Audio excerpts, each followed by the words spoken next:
Hey football fans, I'm just going to start out by saying this video is hard to make because there were so many blowouts this weekend and super wild card weekend, right? The NFL is trying to hype it up like it's going to be the closest, most competitive games possible this weekend. And to be honest, I think that was probably one of the most boring wild card weekends I can remember. Okay, so that's a few decades. I'm not going to say my age, but six games coming in, four of them were blowouts, four were over at halftime. You could have flipped the channel and had known who the winner was going to be. And even in the two close games were riddled with penalties, riddled with questionable play calling at the end, riddled with just like sort of like good play, but not great. It was just, I don't know. Maybe it's just me. Let me know. I'm a big football fan, but it was sort of a boring, mediocre weekend for football. So let's talk about now the divisional matchups coming up. First game is going to be Saturday afternoon.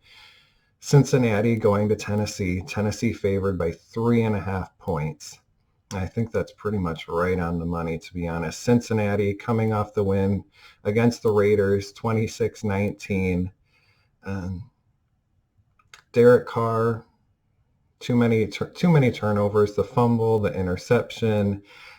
Cincinnati just played a cleaner game. I don't think they played their best game by any means. Burrow was solid. He had a rating of 110.4, which is pretty good. They didn't really get Mixon and the run game going like they had previously when playing the Raiders. And an interesting part for me was how calm and ready the Bengals were, as opposed to the Raiders, who had more experienced guys on their team. The Raiders' first half, it was ugly. I mean, we had the kickoff returner stepping out of bounds at like the 4-yard line. We had Derek Carr not being able to hold on to the ball. We had him holding on to the ball too much at times. It was almost a miracle that the Raiders had a chance at the end of the game, which is a little concerning for the Bengals that they weren't able to put away the game in the fourth quarter, had that 3-and-out, and then let the Raiders get right in position. Final fourth down play, Rich Bisaccia, I gave him a lot of credit in my last video, not so much this week. I mean, on that last play, how do you call a play where all of the receivers aren't even in the end zone? None of them. They were all like 2 yards out. Maybe he was trying to catch like the Bengals off guard and have the receiver catch the ball and just like dive into the end zone. That didn't happen. This game was mediocre. The better team won. Cincinnati won. We had the controversial whistle call, but I think in the end the Bengals deserved to win. Now heading into Tennessee, Derrick Henry still on the injured reserve list. Mike Vrabel said he's very optimistic that he'll be able to play, and I think it really comes down to that.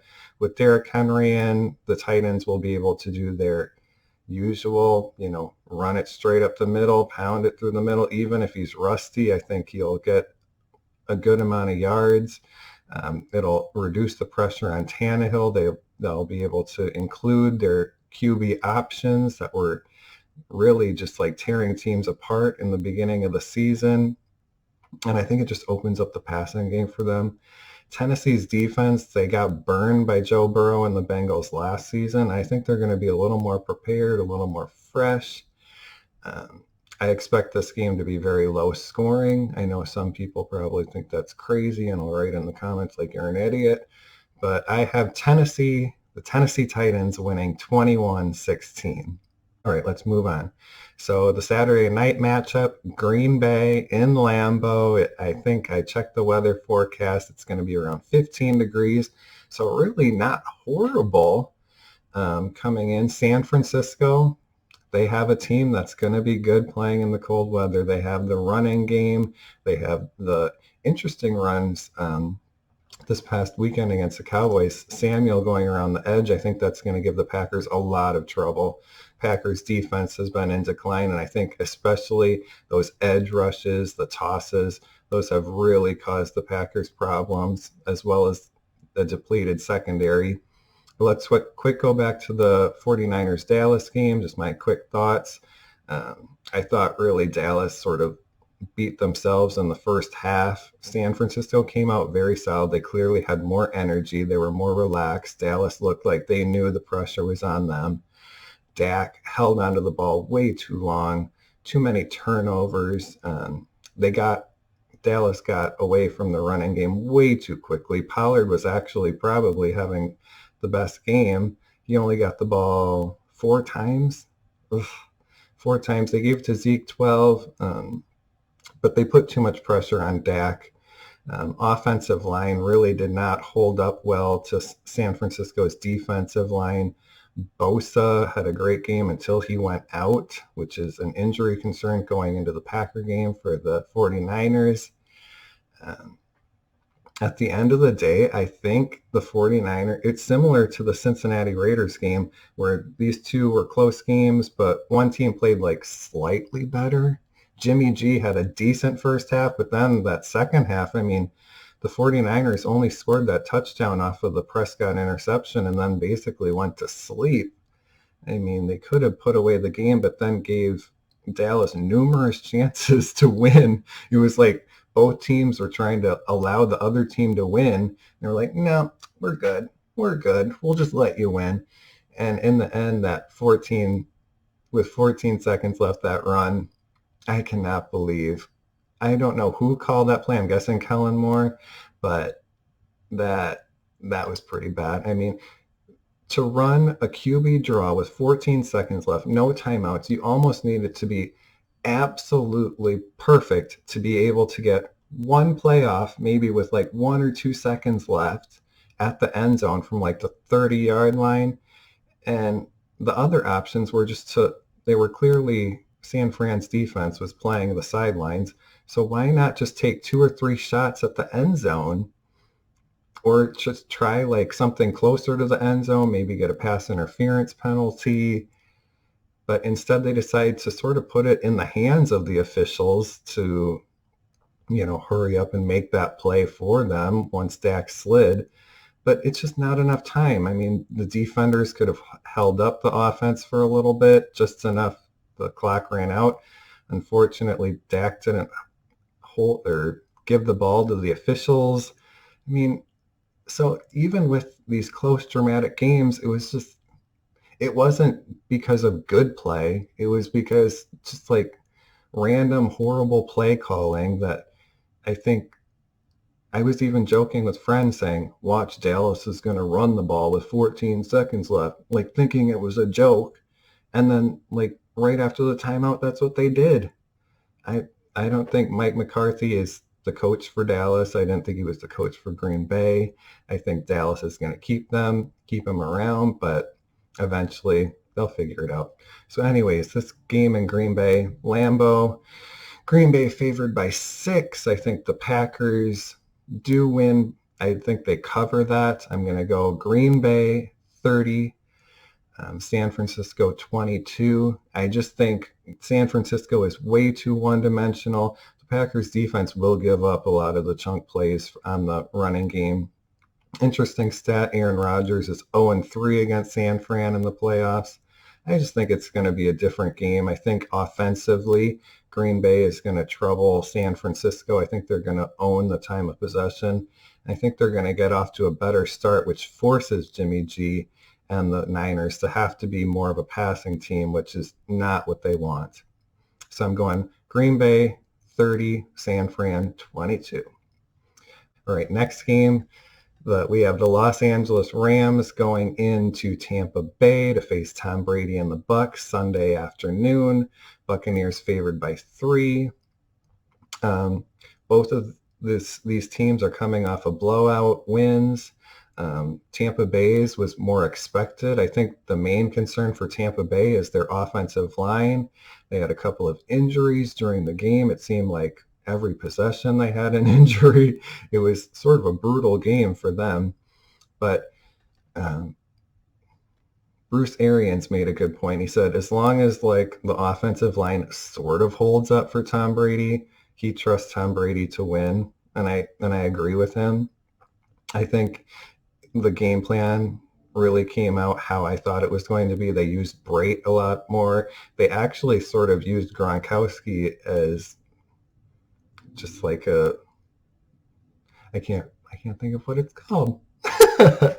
Like almost like he was the expected guy to get the ball, and they didn't really use him quite as much. They went to Brait, they went to Evans, they went to the screenplay with Bernard, which I think was really a good strategy.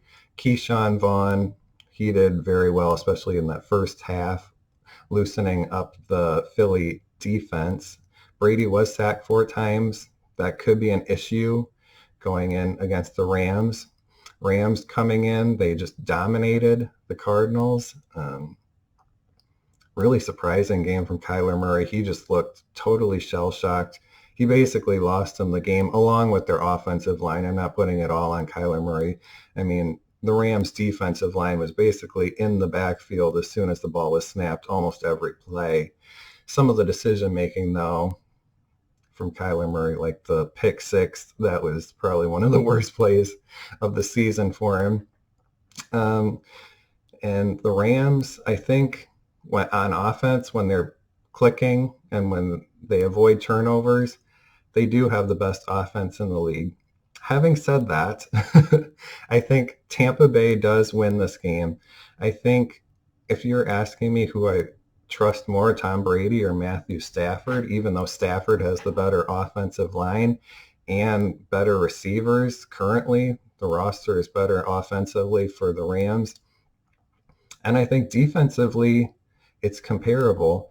I think Tampa Bay played this week like the Super Bowl team that they were last year. They got the turnovers. Brady and the offense was clicking. It was the recipe they used last year. As long as they can get a couple turnovers, give Brady those extra possessions, Tampa Bay's going to win. And I think they're going to get those turnovers again. I predict Stafford to throw 2 interceptions in this game. I think Brady's going to have a clean scorecard.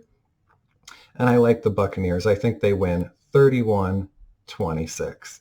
All right, let's go on to the last game. Buffalo Bills coming in Sunday night to Arrowhead, Kansas City, Patrick Mahomes. A classic showdown. It's becoming sort of the main rivalry in the NFL in the playoffs the last few years. Kansas City favored by 2.5 points. And I think that's pretty much right on the money. I think this is finally going to be the game that ends in like that last second field goal for either team. This is the hardest one for me to predict. Buffalo, their game against New England, I think might have been the biggest shock of the weekend. Beating them by 30 points. New England's defense did not force Buffalo to punt the ball the entire game. They didn't even force them to kick a field goal. Every single possession that was meaningful for the Bills was scored in a touchdown. It was to the point where Josh Allen on that first pass where he just sort of lofted it up towards the end zone and Knox came down with it. After the game, he said, I was just trying to throw it out of bounds because he was, running out of the pocket. That's how, good Buffalo was. Even the plays that they were just trying to throw out of bounds were being caught by the receivers. And because of that fast start, Bill Belichick's game plan of just rushing Harris and Stevenson, that got totally tossed out the windows. Mac Jones was slightly exposed as far as the passing game, 2 interceptions. I don't think they made it past midfield for almost the entire first half. It was just not a good game from New England and a really, really good game from the Bills. Kansas City, we expected this blowout from them. We expected Pittsburgh just didn't have the offense. Pittsburgh didn't get an offensive score in the game. The only score came, ironically, was the first score of the game. Watt picking up the fumble, scoring the touchdown on defense. I think for maybe 1 full minute, the Steelers thought maybe this could be the upset. And then, I think it was then 21 points, I think the Chiefs got in about 4 minutes to end the half. I mean, that had to be demoralizing. But in the end, Pittsburgh didn't have the weapons. I think Pittsburgh while Big Ben has that rookie experience, he just really didn't have the arm to test Kansas City. We saw that. So it sort of turned into a really stale offense, especially at the end of the season. So coming into this game, Kansas City 2.5-point favorites. Buffalo, this is tough. This is tough for me to call. The eye test of this last weekend, I think Buffalo had the better game, obviously. Offensively, they looked unstoppable. Kansas City's defense has been sort of their main fallback this season when the offense has been sort of off and on, which it still, I think, is. They had a flat start against the Steelers, allowing the Steelers to sort of hang around till right at the end of the half when they went on that run of points. Kansas City's offense is tough to predict. Like, will Mahomes be patient? You know Buffalo's going to be aggressive. Will he be able to find those open receivers on the under routes and not just sort of heave the ball up? I think it's going to be a combination. Both defenses, I think, are going to play better than we expect. I think a lot of people are thinking this is a super high-scoring game. I don't think it will be. I'm going Buffalo for the win, and I changed this last minute too, because originally I predicted the Buccaneers to beat the Chiefs in the Super Bowl. I substituted Buffalo in there now because I think Buffalo is going to win 23-20. And it's just a hunch. It's just a hunch. It's just how I sort of view both of the teams. I think Buffalo has a little more momentum. Kansas City still, I think, has patches on offense where they struggle, and I don't think Kansas City's defense will keep them in the game, but I'm calling a Tyler Bass last-second field goal to make up for the 2 extra points he missed this week. He was really the only person on Buffalo that had a bad game, missing 2 extra points. All right, guys, so those are my predictions. Let me know what you think. So if my predictions are right, we will see in the AFC Championship, we'll see Buffalo traveling to Tennessee. And in the NFC Championship, we'll get a repeat of the Bucs traveling to Lambeau to face Aaron Rodgers and the Packers. Let me know what you think. Subscribe, like, tell me your predictions. Tell me I'm an idiot, especially for that low-scoring prediction for Buffalo and Kansas City. And let's hopefully have a better football weekend this coming weekend in the divisional round.